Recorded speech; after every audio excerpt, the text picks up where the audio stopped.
Okay, lad os dykke ned i en virkelig fascinerende idé i dag. Forestil dig, at hele universet, ja, alt liv, fungerer som et slags gigantisk kosmisk regnskab. En evig balancegang mellem to grundlæggende kræfter, der former alt, lige fra den allermindste myre til de fjerneste galakser. Det er en kamp mellem at bygge op og at forbruge. Lad os prøve at folde ud, hvad det egentlig betyder. Altså, kernen i det hele er egentlig et ret simpelt spørgsmål. Er alt levende enten en forbruger eller en bygger? Trækker det på universets ressourcer, eller bidrager det til dem? Og hvad betyder den her skelning egentlig for vores forståelse af, er det hele? Den her kosmiske kamp, den udspiller sig faktisk overalt omkring os.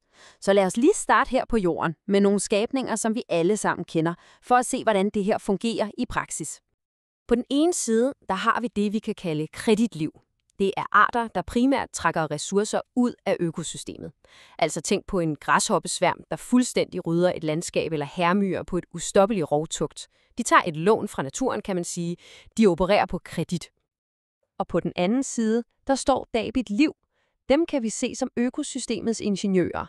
Det er de arter, der investerer værdi og bygger struktur. Tænk bare på bæver, der skaber helt nye økosystemer med deres stemninger, eller koraller, der bygger de her gigantiske rev, som er hjem for tusindvis af andre arter. De sætter så at sige ind på den kosmiske konto. Og nu bliver det rigtig interessant, for det her er ikke bare en eller anden poetisk idé. Nej, det er faktisk solidt forankret i videnskaben. Okay, så kreditliv handler om hurtig opportunistisk ekspansion. Strategien er i bund og grund drevet af noget så fundamentalt som termodynamikkens anden lov, altså det universelle princip om, at uorden, det vi kalder entropi, altid vil stige. Ved lynhurtigt at omsætte energi for at sprede sig, ja, så fremskynder de her arter simpelthen den kosmiske tendens mod kaos. Debitliv er så det direkte modstykke. Her bliver energien investeret i at bygge stabile, komplekse strukturer.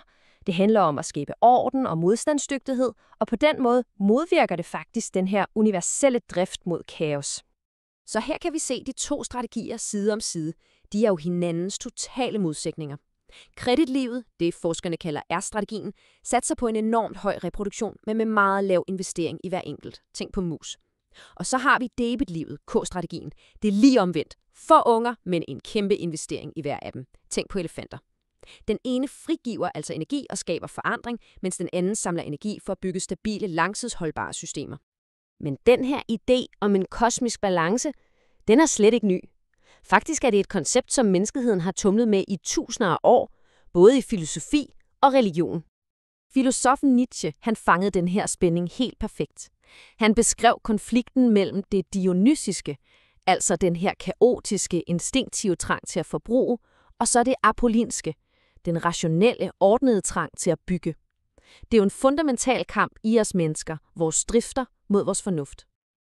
Og vi ser præcis den samme logik på tværs af de store verdensreligioner.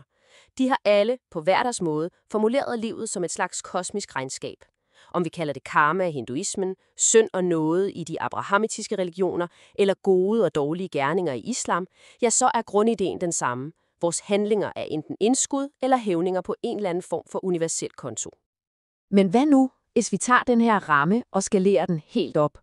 Altså op på den størst tænkelige skala. Hvad sker der, når vi retter blikket mod stjernerne?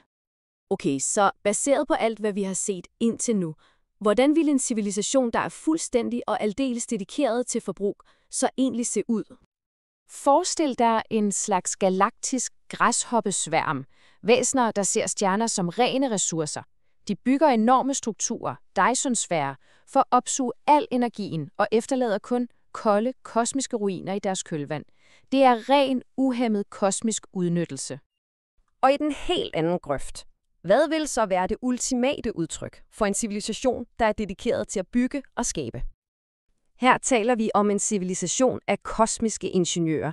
De ville samle energi for at bygge enorme levesteder, forme planeter og måske endda sprede liv på en galaktisk skala. De bygger ikke bare i universet, de bygger selve universet. Science fiction elsker jo at tage de her idéer og køre dem helt ud til deres yderste konsekvens. For kreditliv forestiller man sig ting som kvantekannibalisme, altså civilisationer, der fortager selve rumtiden for at drive deres skibe.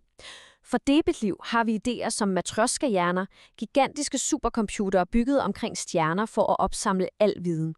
Det er de her helt grundlæggende biologiske principper om at tage og give, bare på en ufattelig kosmisk skala. Og alt det her, det bringer os jo lige tilbage til os selv, ikke? Så nu spørger jeg dig. Når du kigger ud på vores verden, på vores teknologi, vores kultur, vores aftryk på den her planet, hvilken strategi synes du så definerer vores art? Er vi i bund og grund forbrugere eller byggere i det her store kosmiske regnskab?